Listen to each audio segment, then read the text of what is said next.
요한복음 16장 24절 제가 한번 선포하겠습니다. 요한복음 16장 24절 지금까지는 너희가 내 이름으로 아무것도 구하지 아니하였으나 구하라 그리하면 받으리니 너희 기쁨이 충만하리라. 아멘. 오늘 요한복음 14장부터 16장 말씀을 통해서 믿는 자들에게 주신 놀라운 이름 예수라는 제목으로 하나님께서 주신 은혜를 함께 나눠보도록 하겠습니다. 여러분, 만일 여러분에게 이 땅 미국에 사는 동안에 무엇이든지 여러분이 원하는 것을 다 할 수 있도록 놀라운 권세를 준다면 여러분 이 권세를 어떻게 사용하시겠습니까? 여러분이 무엇을 원하든지 이 땅에서 여러분이 원하는 모든 것을 할 수가 있습니다.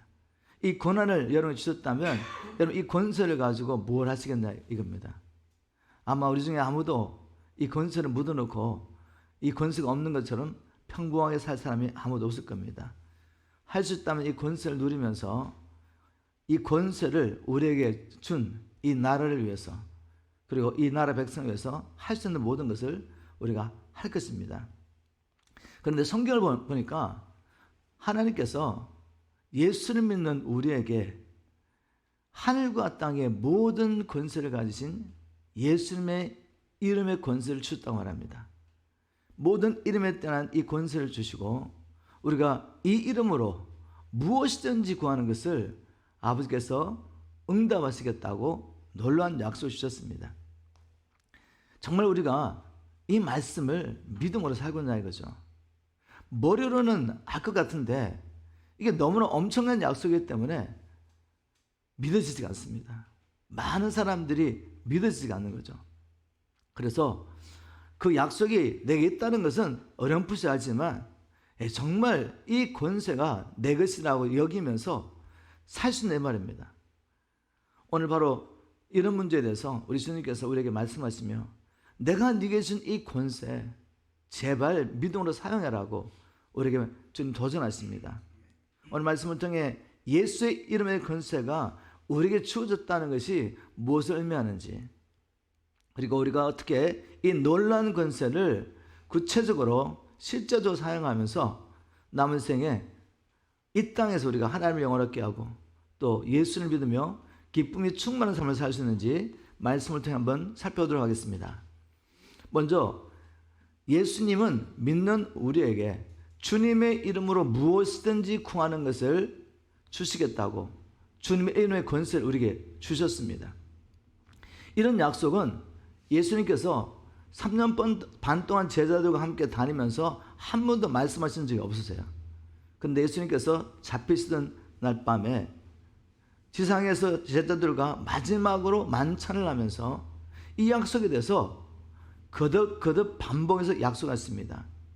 요한복음 14장부터 16장까지 있는 내 이름으로 무엇이든지라는 이 약속을 제가 한번 몇 가지 읽어보겠습니다. 요한복음 14장 13절에도 너희가 내 이름으로 무엇을 구하든지 내가 시행하리니 14장 14절에도 내 이름으로 무엇이든지 내게 구하면 내가 시행하리라. 15장 16절에도 너희가 나를 택한 것이 아니요 내가 너를 택하여 세웠나니 이는 너희로 가서 과실을 맺게 하고 또 과실이 항상 있게 하여 내 이름으로 아버지께 무엇을 구하든지 다 받게 하려 함이라. 그리고 16장 23절 뒷부분에도 내가 진실로 너에게 이르노니 너희가 무엇이든지 아버지께 구하는 것을 내 이름으로 주시리라. 16장 24절에도 지금까지는 너희가 내 이름으로 아무것도 구하지 아니하였으나 구하라 그리하면 받으리니 너희 기쁨이 충만하리라. 26절에도 그날에는 너희가 내 이름으로 구할 것이요. 우리 주님께서 반복해서 계속해서 제자들에게 내 이름으로 무엇이든지 구하든지 아버지께서 응답하시도록 하시며 주님의 이름의 권세를 우리에게 주셨습니다. 이게 너무나도 엄청난 놀라운 약속이기 때문에 주님께서 제자들이 실감나지 않을 것 같으니까 반복해서 말씀하시며 또 내가 진실로 너에게 이르노니 라는 말씀하십니다. 내가 진실로 너에게 이르노니 이렇게 말씀하신 후에 너희가 무엇이든지 아버지께 구하는 것을 내 이름으로 주시리라. 여러분, 얼마나 놀라운 약속입니까?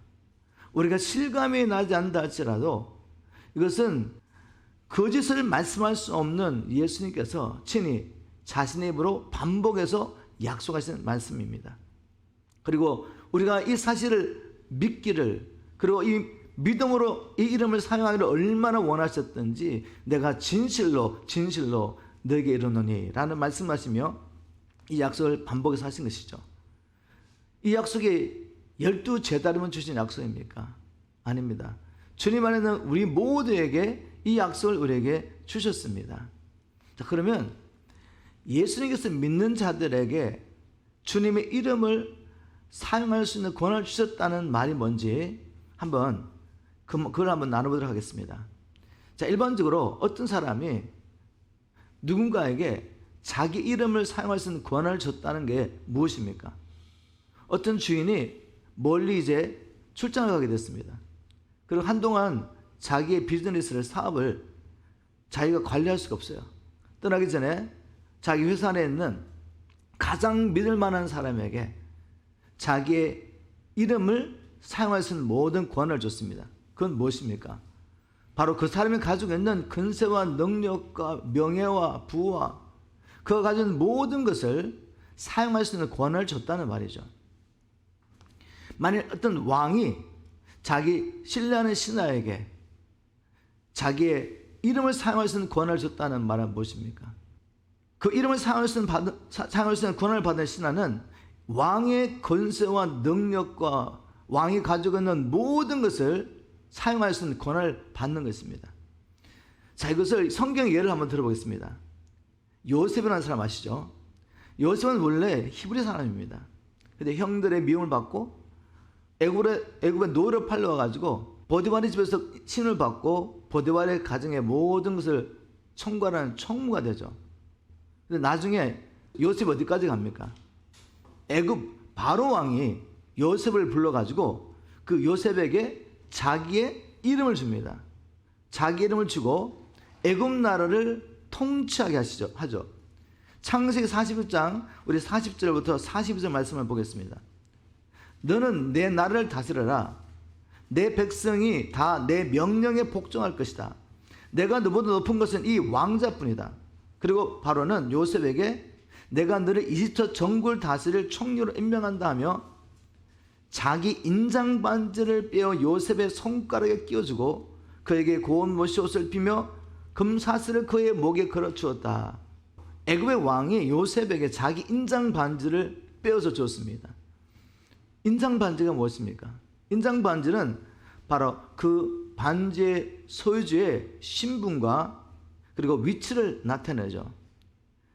바로가 자기의 신분과 위치를 나타내는 그 반지를 줬다는 것은 바로의 이름을 준 것이고 바로의 모든 권세와 능력을 요셉이 줬다는 것입니다. 요셉은 그 당시에 바로를 만났을 그 당시에 히브리 노예였으며 또 제수의 몸이었습니다. 그런데 바로 왕이 그의 이름을 주는 그 순간 그에게 인장 반지를 주며 그의 이름을 넘겨주는 순간에 어떤 일이 났습니까? 이 요셉은 애굽의 통치자가 되어가지고 바로를 대신해서 바로의 모든 권세와 능력을 사용하게 된 것입니다. 여러분, 이것이 바로 우리가 예수의 이름의 권세를 받았다는 겁니다. 우리는 예수를 만나기 전에 마귀의 권세를 쓰면서 육신의 정욕을 따라 세상에 가는 길을 가면서 마귀의 종노를 하였죠. 영원히 죽을 수밖에 없는 우리였습니다. 죄와 사단의 노예가 됐던 우리죠. 이런 우리를 주님께서 자기의 생명으로 사단의 권세에서 죄의 권세에서 또 하나님의 진노에서 구원하시고 우리를 자기 신부로 삼아주십니다. 그리고 어떻게 하셨습니까? 신부인 우리에게 자기의 이름의 권세를 줍니다. 그리고 말합니다. 이제까지 너희가 이 이름으로 구하지 않았지만 이제 이 이름으로 구해라. 무엇이든지 너희가 원하는 것을 구해라. 그러면 아버지께서 아버지의 영광을 위해서 응답하실 것이다. 우리에게 놀라운 이름의 권세를 주셨습니다. 그런데 주님께서 우리에게 주신 이 권세는 바로가 요셉에게 준 권세와 비교할 수 없는 권세입니다. 주님의 이름의 권세가 뭔지 한번 보겠습니다. 마태복음 28장 18절에 보면 예수님께서 제자들에게 성천하기 전에 하시는 말씀이 이거죠. 이 땅을 정보와 다스리는 이 사명을 주시면서 이렇게 말씀하십니다. 예수께서 나와 일러 가라사대 하늘과 땅의 모든 권세를 내게 주셨으니. 우리 주님의 권세, 주님의 이름의 권세가 무엇이라고요? 하늘과 땅의 모든 권세입니다. 한나라의 왕이 아니에요. 하늘과 땅의 모든 권세를 받으신 예수님께서 이 권세를 누구에게 양도하셨다고요? 이 권세를 누구에게 맡기셨다고요? 제자들에게 맡겼습니다. 그리고 사명을 주시죠. 모든 족속으로 제자 삼으라. 열방이 주님 앞에 나와 무릎 꿇고 예수를 주라고 고백할 수 있도록 이 사명을 주시면서 이 사명을 감당할 수 있도록 하늘과 땅의 모든 권세를 주셨습니다. 또 바울은 주님의 이 이름의 권세를 이렇게 표현했습니다. 에베소서 1장 20절부터 21절까지 읽어보겠습니다. 하나님께서는 그 크신 능력으로 그리스도를 죽은 사람들 가운데서 다시 살리시고 하늘나라에서 자기 오른편에 앉게 하셨습니다. 그뿐만 아니라 그리스도를 모든 통치자와 권세와 능력과 지배권과 또 이 세상에 오는 세상의 모든 이름 위에 뛰어나게 하셨습니다.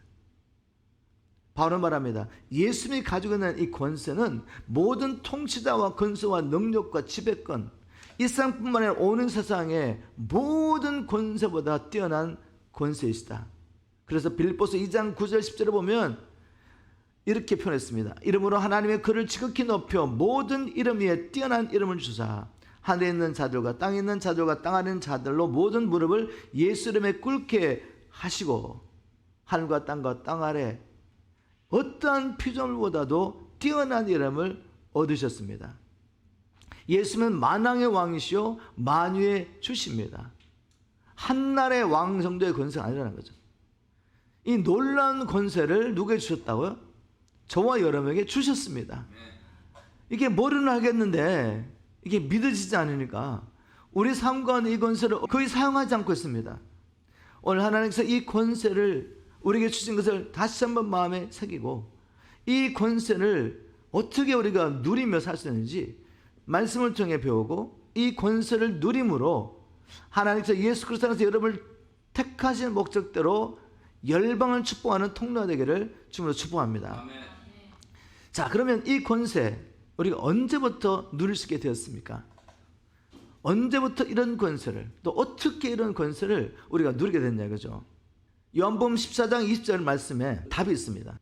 요한복음 14장 20절을 보니까 그날에는 이라는 말씀이 있죠. 이제까지는 이런 약속을 할 수가 없었습니다. 예수님이 구약시대 성도들에게 이런 약속을 할 수 없었어요. 3년 반 동안 제자들과 함께 사역하시면서도 내가 내 이름의 권세를 네게 주노라 이런 말씀 못했단 말이에요. 그런데 주님이 이렇게 말씀하십니다. 이제 십자가의 권한을 받으시고 부활하시고 성천하실 즈음에 그날에는 이렇게 말합니다. 그날에는 내가 아버지 안에 너희가 내 안에 내가 너희 안에 있는 것을 너희가 알리라. 그날은 어떤 날이기에 우리가 주님 안에 있고 주님이 우리 안에 있는 우리가 또한 아버지 안에 있는 것을 알게 되겠습니까? 이 날이 언제였습니까? 예수님이 죽으시고 부활하셔서 성천하셔서 성령을 받으셔서 성령을 우리에게 보내신 날이죠. 성령의 연합세를 통해 우리는 예수 그리스도 안에 침례를 받게 됩니다. 그리스도와 연합하게 돼서 성령이 오셔서 우리를 그리스도와 아버지와 하나 되게 하시는 그날, 바로 그날에 우리는 이제 예수 그리스도 안에서 그분의 놀라운 이름의 권세를 가지고 아버지 앞에 나아가 살아계신 하나님을 아바 아버지라 부르며 무엇이든지 원하는 것을 구할 수 있게 된 것입니다. 얼마나 놀라운 권세와 이름입니까? 그래서 요한복음 16장 23절에도 이렇게 약속했습니다. 그날에는 내가 진실로 너에게 이르노니 너희가 무엇이든지 아버지께 구하는 것을 내 이름으로 주시리라. 바로 그날 성령께서 오심으로 바로 그날 이후로는 누구든지 성령 안에서 아버지와 아들과 하나가 된 사람이라면 예수 이름의 권세로 무엇이든지 원하는 것을 구하고 받을 수 있는 권한을 받게 된 것입니다. 이건 믿으시기를 주님으로 축복합니다. 그러면 주님께서 이 권세를 왜 주셨겠습니까? 어떤 주인이 자기 신랑 종에게 자기 이름의 권세를 주고 먼 여행길을 갈 때 종에게 왜 그걸 줬겠습니까? 그 종 유익을 위해서? 자기 신하 유익을 위해서? 아니죠. 바로 주인과 주인의 사업을 위해서 쓰라고 준 겁니다. 근데 만일 종이 이 이름의 권세를 남용해가지고 자기의 이유에서 이걸 잘못 사용했다고 하면 생각하십시오. 이 주인이 돌아왔습니다. 주인이 돌아오면 어떻게 하겠습니까? 그 종을 그냥 가만히 놔두겠어요? 당장 직위 해제하겠죠. 그때까지 얼마나 신뢰하고 아끼고 사랑했던 종인지 모르지만, 그러나 주인이 준 권세를 자기를 위해서 잘못 사용해가지고 사업을 망치고 모든 걸 잃어버리게 만든다면 어떻게 하겠습니까? 당장 직위 해제하고 쫓아내는 거죠. 여러분, 예수님께서 우리에게 이름을 주신 것은 내 욕심을 채우라고 내가 원하는 것을 구하라고 주신 게 아니에요. 바로 하나님의 나라와 하나님의 백성을 위해서 이 권세를 주신 것입니다. 근데 이 권세를 받고 내가 세상 사람이 우상에게 구하듯이 그렇게 늘 자기만 해서 간구합니다. 육체만 해서 간구합니다. 그리고 기도 응답 없다고 온몸가 불평하죠. 그리고 주신 사명도 감당하지 않고 이 권세를 그냥 묻어놔 버렸어요. 그럼 어떻게 하겠습니까? 우리 주님 오시면 어떻게 하시겠어요? 마태복음 24장 25장 또 누가복음, 주님께서 제자들과 마지막 시간을 가지면서 이제 주님이 성천하시는 날에 가까울 때 주님께서 반복해서 하시는 말씀이 있습니다. 제자들에게. 그게 무엇이었습니까? 악한 종, 이제 내가 너희들에게 모든 권한을 주고 아버지 앞에 갔다가 다시 올 텐데 그때까지 내가 이 나라와 내 백성을 너에게 맡긴다라고 권한을 주시고 가셨는데, 제자들이 그 사명을 감당하지 못하고 세상 친구들과 더불어서 흥청망청 그렇게 산다면 어떻게 하시겠다고 말씀하셨습니까? 마태복음 24장 48절 49절. 그러나 만일 그 종이 악한 마음을 품고 주인이 돌을 날이 아직 멀었다고 생각하면서 동료 종들을 때리고 술 친구들과 더불어 흥청망청 먹고 마신다면 어느 날 생각지도 못한 때 집주인이 돌아와서 그 종에게 엄한 벌을 내리고 윗선자들과 함께 감옥에 가둘 것이다. 그러면 그 종은 거기서 가슴치며 슬프면서 일어갈 것이다. 누가복음 19장 24절에도 열문화의 비유 가운데 주신 사명을 감당하지 못한 종에게 주님 이렇게 말씀하시죠. 그리고서 주인은 곁에 선 사람에게 그에게서 한 문화를 빼앗아 열 문화 가진 사람들에게 주어라 라고 말씀하셨습니다. 그리고 마태복음 25장 30절에 그리고 저 아무짝에도 쓸모없는 종을 바깥 얻은 것으로 내어 쫓으라.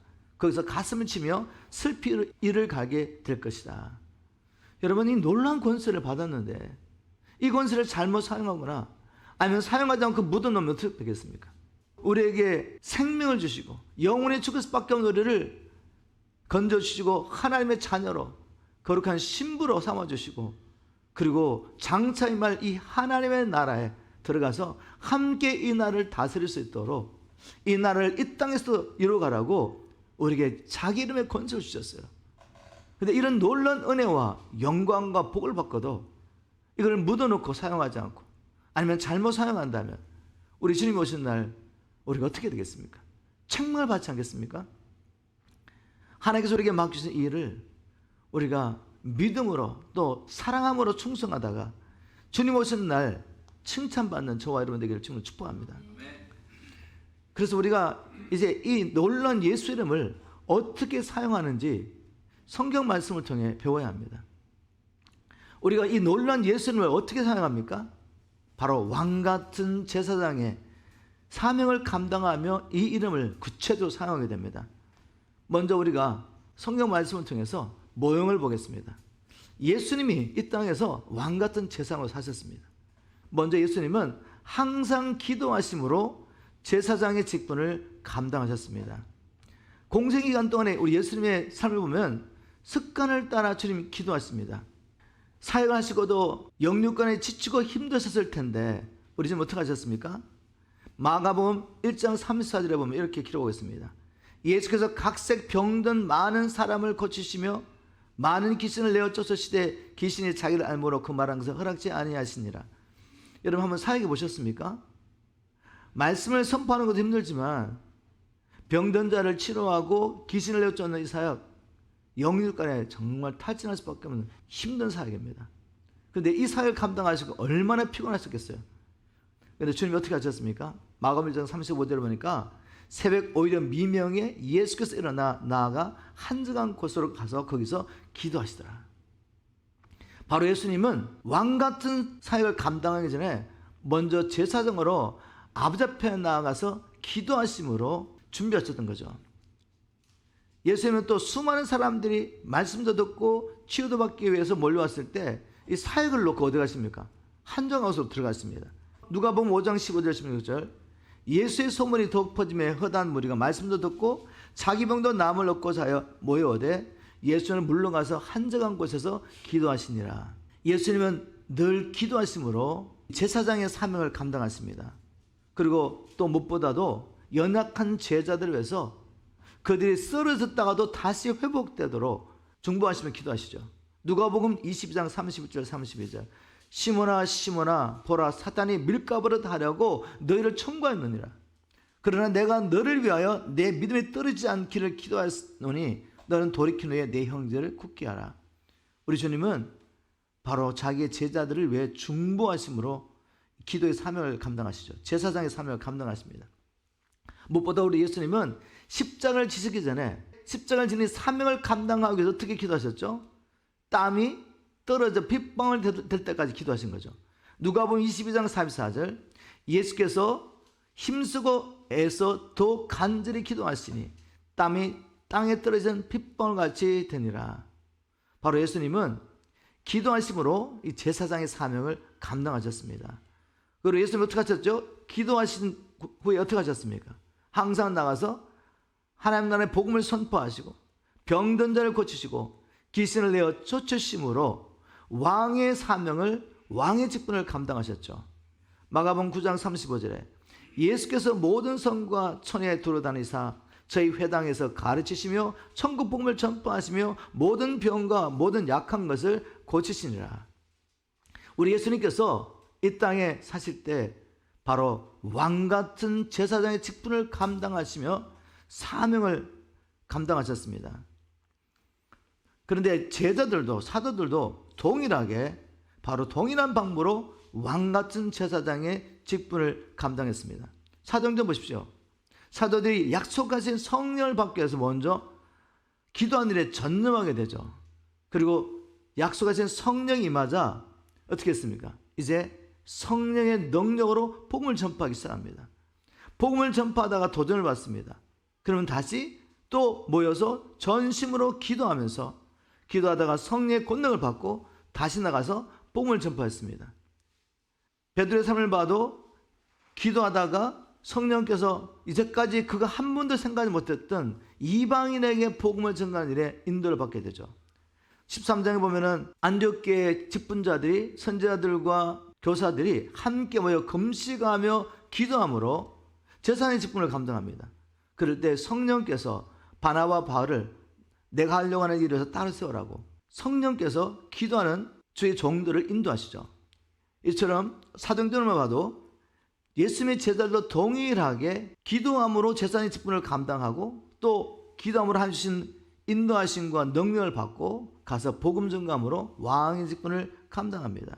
예수님으로 기도하고 가서 예수님으로 복음을 선포하며 귀신을 내쫓고 병든 자를 고침으로 왕같은 제사장의 직분을 감당했습니다.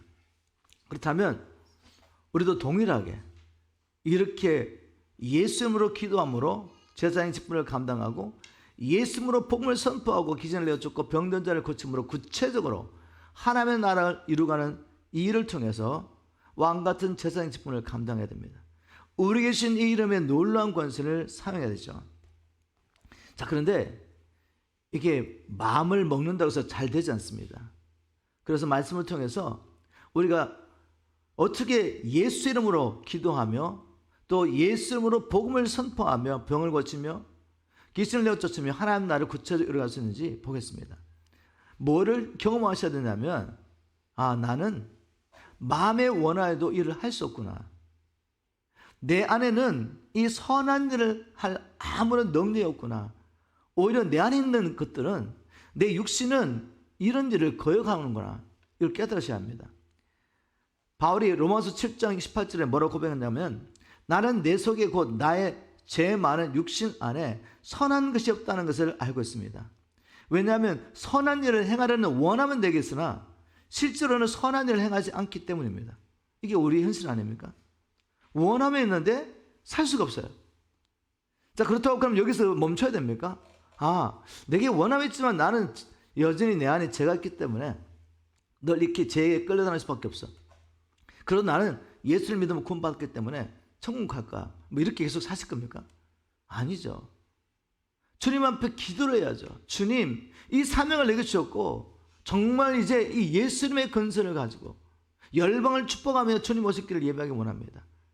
한 번밖에 없는 인생인데 왜 우리가 종교를 살다가 하나님 앞에 갔을 때 책만 벗고 쫓겨나야 되겠습니까? 주신 사명을 감당해야죠. 방법이 없는데 주님께서 무조건 이렇게 사명을 주시겠습니까? 아니요, 주님은 우리가 그렇게 살 수 있도록 모든 것을 예배하셨습니다. 여러분 이렇게 생각하시면 돼. 복음 안에 모든 답이 있습니다. 나는 아무리 내 죄를 씻어버리려고 몸부림쳐도 죄 문제 해결할 수 없습니다.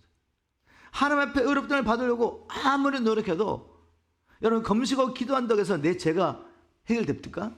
내가 하나님 앞에 설 수 있습니까? 아니죠. 오직 복음 안에 답이 있죠.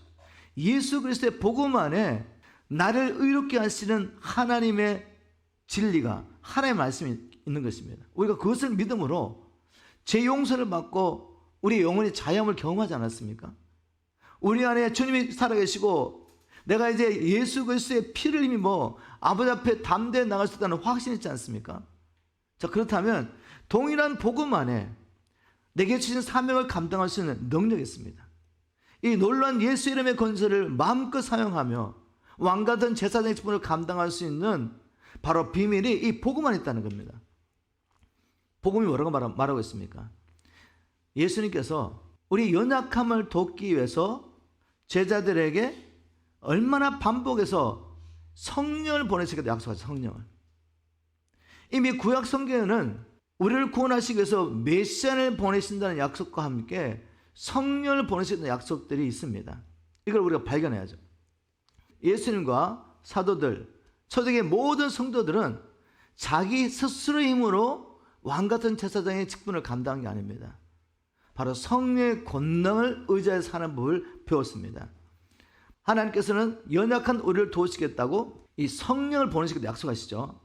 요한복음 14장 16절에 시험할 성경입니다.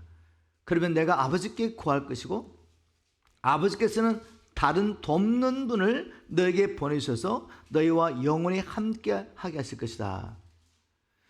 지금 여기 예수님께서 제자들과 함께 사시면서 어떤 분으로 계셨습니까? 제자들을 돕는 분으로 계셨죠. 왜냐하면 예수님께서 내가 아버지께 가면 다른 돕는 분을 보내시겠다고 약속하셨기 때문에. 이 개혁성경에 다른 보혜사라는 말이 바로 돕는다는 의미입니다. 그래서 시험할 성경은 돕는 분으로, 또 여러 다른 성경 번역 보면은 helper라고 번역했죠. 바로 예수님께서 제자들 도와주시기 때문에 제자들이 그렇게 사셨던 것입니다. 근데 예수님께서 내가 다른 돕는 분을 보내겠다고 말씀하시죠.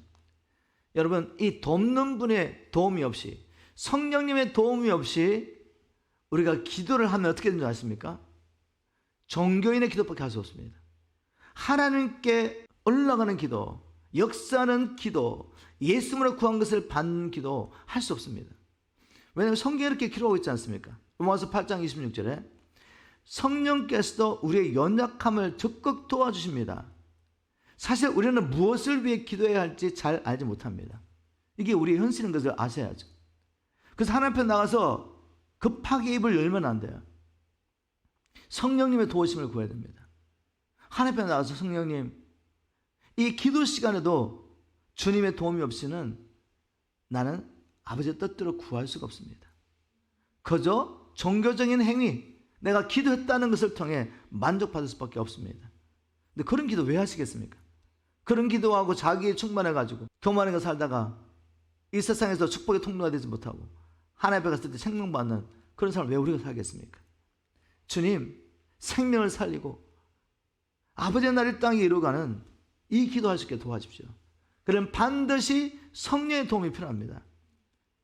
사실 우리는 무엇을 위해 기도해야 할지 잘 알지 못합니다. 그러나 성령께서는 말로 답변할 수 없는 절신함으로 우리를 위해 아주 적절하게 기도해 주십니다. 지금도 우리 안에서 이 성령님이 기도하고 계십니다. 그래서 우리의 기도라는 것은 이 성령 안에서 구하는 것이죠. 성령의 감동을 통해서 성령이 인도하시는 것을 알고 성령이 구하게 하는 것을 구하는 것입니다. 근데 사실은 이 성령이 누구를 따라 기도하죠? 누구와 함께 기도하죠? 지금도 아버지의 보좌 우편에 앉아 계셔서 우리에서 쉬지 않고 항상 중보하시는 그 예수님의 기도를 따라서 우리 안에 기도가 있는 것이죠. 이 성령님이 우리를 도와주셔야 됩니다. 그래야지 우리가 성령님을 통해서 무엇이든지 예수님으로 구하는 것을 얻을 수가 있습니다. 다시 말해서 우리가 제사장의 직분을 감당하려면 성령의 도움이 필요하다, 이 얘기를 나눈 겁니다. 그러면 왕 같은 직분은 어떻습니까? 가서 이제 복음을 전파하고 사단에 건사하는 영혼들을 건져내서 하나님 앞에 인도해야 되는데, 여러분 이것도 성령의 도우심 없이는 불가능합니다. 왜냐하면 예수님께서 요한복음 16장 8절에 성령이 오시면 성령이 하신 일이 뭐죠? 죄에 대하여, 의로움에 대하여, 그리고 심판에 대해서 세상에 저지른 잘못을 일깨워주면서 책망할 것이다. 다시 말해서 성령이 아니고는 죄를 깨달을 수 없다는 겁니다. 성령이 아니면은 우리가 의롭게 되는 길을 발견할 수 없습니다. 그러니 성령의 도움이 없이 여러분이 복음을 전파한다는 게 가능합니까? 내가 복음의 내용을 말할 수 있습니다. 그러나 성령이 내가 증거할 때 능력과 강한 확신으로 역사하지 않으면 아무도 죄를 깨닫고 하나님 앞에 돌아올 수 없습니다. 즉 우리가 왕같은 직분을 감당할 수 없죠. 이것을 깨달았던 바울은 고린도전서 2장 4절 이렇게 고백했습니다. 내가 가르치거나 전도할 때 지혜의 설득력 있는 말로 하지 않고 성령님의 능력으로 한 것은 여러분의 믿음이 사람의 지혜에 의존하지 않고 하나님의 능력에 의존하도록 하기 위해서입니다. 여러분 사람의 지혜로 말하면 바울같이 똑똑한 사람이 어디 있겠습니까? 바리새인 중에 바리새인이었습니다. 그 당대 유대인들이 가장 존경하는 민족의 랍비라고 할 수 있는 가말리에게 배웠던 사람이죠. 그 똑똑한 사람이, 성경에 박시한 사람이 얼마든지 성경 가지고 지혜롭게 말할 수 있습니다. 근데 말합니다. 내가 이 성경에 박식하고 물론 예수 그리스도를 통한 구원의 길을 다 보여주셨지만 그럼에도 불구하고 내가 증거하는 이 말과 함께 누가 함께 증거해야 되죠? 성령이 함께 증거하셔야 됩니다. 사람의 지혜로 말하지 않고 성령의 능력이 나타나기를 얼마나 기도했겠습니까? 그래서 바울은 에베소 교회, 우리 골로새 교회 서신을 보내면서 내가 담대히 이 복음의 비밀을 말할 수 있도록 기도들로 부탁하죠. 하나님께서 복음의 문을 열어주시도록 기도들로 부탁했습니다. 왜? 성령의 능력이 없이는 우리는 왕의 직분을 감당할 수 없습니다. 마귀의 권세에 고통당하는 하나님의 백성들을 하나님께 인도하는 일을 할 수가 없다는 거죠. 왜냐하면 성령님께서 이 복음의 비밀을 우리에게 알려주시기 때문에. 고린도전서 2장 10절에 하나님께서는 성령님을 통해 그 비밀을 우리에게 알려주셨습니다. 그래서 성령이 아니고는, 성령의 도움이 아니고는 우리가 왕같은 직분을 감당할 수 없습니다. 이 성령이 오시면 하시는 일이 뭐죠? 요한복음 14장 26절에 보혜사 곧 돕는 분 성령께서 아버지께서 내 이름으로 보내실 성령 그가 너희에게 모든 것을 가르치고 내가 너에게 말한 모든 것을 생각나게 하리라. 즉 왕같은 제사장의 직분을 감당하는 데 필요한 모든 것을 누가 가르쳐 준다고요? 성령님이 가르쳐 주신답니다. 이 성령께서는 예수가 그리스도라는 것을 친히 전가하시는 분이십니다. 15장 26절에 보면은 그분이 오시면 나에 대해서 증거하실 것이고 성령이 오셔야지 예수를 증거했습니다. 그분의 증거가 우리와 함께하지 않는다면 우리는 예수님을 증거할 수가 없죠. 또 요한복음 16장 13절에 보면 그 돕는 진리의 성령이 오시면 그분이 너희를 모든 진리 가운데 인도하실 것이고 그분은 자신의 생각대로 말씀하시지 않고 자신이 들은 것만을 너에게 전해 주실 것이며 또 앞으로 일어날 일도 너에게 알려주실 것이다. 이렇게 성령의 도움으로 우리는 왕같은 제사장의 직분을 감당할 수 있습니다. 자, 그러니 중요한 건 무엇입니까? 성령님을 알고 성령님과 바른 관계를 맺고 있는 것이죠. 예수 그리스도의 이름으로 간구하고 모든 것을 응답하시겠다고 약속하신 이 하나님의 약속을 경험하려면 반드시 성령님의 도움이 필요합니다. 즉 내가 왕같은 제사장의 직분을 감당하는 것이 내가 성령님과 어떠한 관계가 있느냐에게 결정한다는 것입니다. 그분이 우리를 도와주지 않으면 아무것도 할 수 없기 때문에. 그래서 저는 이 성령님의 도움을 날마다 구합니다.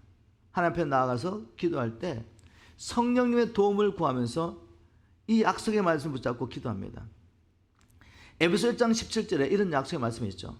나는 우리 주 예수 그리스도의 하나님이신 영광의 아버지께서 여러분에게 지혜와 계시의 성령 주셔서 여러분이 하나님을 더욱 잘 알게 해주시기를 계속해서 간구할 것입니다. 바울이 지금 에베소 교회, 자기가 복음을 전해가지고 세워진 교회입니다. 예수를 믿는 사람들이죠. 그들이 하나님을 더 알게 해달라고 어떻게 기도했다고요? 지혜와 계시의 영을 달라고 간구한 거죠. 우리 하나님 앞에 나가서 기도할 때마다 하나님의 말씀을 읽고 묵상하며 하나님의 뜻을 찾기 전에 또 하나님의 뜻을 따라 간구하기 전에 무엇을 구해야 됩니까? 주님, 지혜와 계시의 영을 주십시오. 그래서 하나님을 알게 도와주십시오. 하나님의 뜻을 알게 되려고 간구해야 됩니다. 그리고 또 뭘 구했냐면 그리스도의 사랑을 구했는 그리스도의 사랑. 사랑이 없으면 아무것도 아니죠. 우리가 수많은 방언을 말하고 천사의 말을 할지라도 사랑이 없으면 아무것도 아니라고 말했습니다. 내가 계시형을 받아가지고 모든 비밀을 알고 또 산을 옮길 만한 믿음이 있어도 사랑이 없으면 아무것도 아니라고 말했습니다. 내가 헌신하는데 내 몸을 불사르게 내어줘도 사랑이 없으면 내게 아무런 유익이 없다고 말했습니다. 사랑이 아니면 한 영혼도 주님 앞에 인도할 수 없고 사랑을 하지 않는 모든 일은 하나님 나라에 세울 수 없다는 거죠. 그러니 그리스도의 사랑이 우리 안에 충만한 것이 얼마나 중요합니까? 그래서 바울은 이것을 놓고 기도합니다. 에베소 3장 18절 19절에 모든 성도들과 더불어 그리스도의 사랑이 얼마나 넓고 크고 높고 깊은지를 깨달을 수 있게 되고 나아가 모든 지식을 뛰어넘는 그리스도의 사랑을 깨우쳐라. 하나님의 모든 충만하심의 정도까지 여러분이 충만하게 채워지기를 기도합니다. 하나님의 충만하심 우리에게 임해서 이 충만함이 흘러서 이 물이 흐르는 모든 것에 충만한 것이 살아나게 될 수 있도록 바울은 에베소 성도들이 그리스도의 사랑으로 충만해지기를 기도한 것입니다. 또 에베소 1장 19절에 보면은 이미 하나님께서 너에게 허락하신 능력에 대해서 알게 되도록 기도하죠. 그리고 믿는 자들은 우리 속에 강한 능력으로 역사하시는 하나님의 권능이 얼마나 큰지를 여러분이 깨닫게 되기를 기도합니다. 이 권능이 아니고 어떻게 우리가 귀신을 내쫓으며 마귀에 눌려 고통당하는 영혼들을 주님께로 인도할 수 있겠습니까? 그래서 지혜와 계시의 영과 그리스도의 심장과 성령의 능력을 구체적으로 여러분 구하십시오. 성령의 이러한 도움이 없이는 우리는 아무것도 할 수 없습니다. 성령의 도움이 없이는 우리가 왕같은 제사장 직분을 감당할 수 없는데 구체적으로 어떻게 해야 됩니까? 여러분, 말씀과 기도입니다. 이 성경에 다 답이 나와 있습니다. 말씀은 성령께서 우리를 왕같은 제사장으로 훈련하기 위해서 허락하신 교과서로 생각하시면 돼요. 교과서. 모든 성경은 성령의 감동으로 기록됐죠. 교훈과 책망과 바르게 함과 의로 교육하기에 유익하니 이는 하나님의 사람으로 온전케 하며 모든 선한 일을 행하기 온전케 하려고 성령이 우리에게 교과서로 주신 책입니다. 맞습니까? 이 교과서 안에 매뉴얼 다 있다는 거죠. 예수는 어떻게 기도하는지, 예수는 어떻게 복음을 전파하는지 다 나와 있습니다. 창세부터 요한계시록까지 예수 그리스도를 통해 하나님 나라 이루어가는 구체적인 방법이 성경 안에 다 기록됐습니다. 그리고 한 시대에 하나님의 역사에 이루어갔던 하나님의 사람들이 어떻게 기도했는지 기도가 다 기록되어 있습니다. 예수님의 기도까지 다 기록되어 있습니다. 예수님께서 제자들에게 가르치신 기도의 원리도 다 기록되어 있습니다. 그러니 이 책 하나만 있으면 되는 겁니다, 여러분. 다른 게 필요하지 않습니다. 이 책이 열어줄 수 있도록 도와줄 수 있는 다른 책들은 유익하지만 그 외에 다른 이야기 하는 것은 성경과 관련 없이 다른 이야기하는 그런 이야기는 우리에게 아무런 도움이 되지 않습니다. 우리를 왕 같은 재산으로 교육하기 위해서 성령이 주신 이 교과서 하면 되는 것입니다. 그런데 문제는 이 교과서는 독학할 수가 없습니다. 세상의 다른 책은 독학할 수 있지만 하나님을 아는 지식은 독학이 불가능합니다.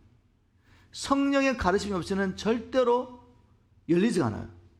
그래서 바울같이 예수님 만나기 전에 그가 성경을 다 외우고 있습니다. 그래도 하나님을 알지 못합니다. 자기는 안다고 생각하지만 하나님을 알 수가 없습니다. 사람의 지혜로는 절대로 열리지 않는 책이 성경책입니다.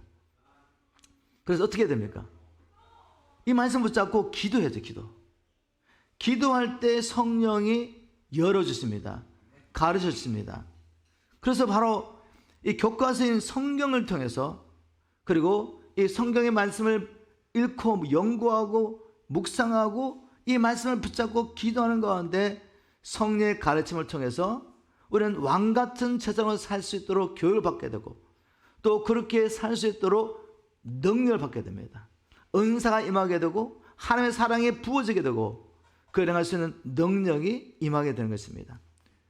그래서 우리가 이 하나님의 말씀에 성령께서 가르쳐 주시고 보여주신 것 따라 순종할수록 어떻게 됩니까? 더 강하게 성령의 기름부심이 임합니다. 그래서 이제는 주님께서 약속하신 말씀처럼 지금까지 너희가 내 이름으로 아무것도 구하지 않았으나 구하라 그러면 받으리니 너희 기쁨이 충만하는 이 약속을 우리가 실제적으로 경험하면서 하나님께서 우리를 땅에 보내신 목적대로 우리가 왕같은 세상으로 살면서 많은 영혼들을 축복하며 하나님 나라 이루어가는 친백성으로 살 수가 있는 것입니다. 오늘 주신 말씀을 한번 마무리하면서 정리하도록 하겠습니다. 우리 하나님께서는 예수 그리스도 안에서 우리의 죄만 용서하신 것이 아닙니다. 우리가 왕같은 제사장으로 살 수 있도록 우리에게 예수 이름의 권세를 주셨습니다. 그리고 또한 성령과 성경을 우리에게 주셔서 우리가 이 왕같은 세상으로 살 수 있도록 모든 걸 준비해 주셨습니다. 이제 우리가 해야 할 일은 무엇이겠습니까, 여러분? 하나님 앞에 나아가는 것입니다. 매일매일 주님 앞에 나가서 주님, 우리에게 주신 사명을 감당할 수 있도록 성령님, 우리를 가르쳐 주십시오. 그 마음으로 성경을 보십시오. 그리고 이 말씀 붙잡고 기도하면서 성령님, 내 안에 하나님을 아는 지식과 그리스도의 심장과 성령의 능력을 부어주십시오. 그래서 이 사명을 감당하다가 하나님 앞에 서게 도와주십시오. 나를 축복의 통로로 삼아주셨사오니 주님, 남은 생에 이 사명을 다 감당하며 하나님 앞에 서게 달라고 간절히 기도하는 저와 여러분 되기를 주님으로 축복합니다.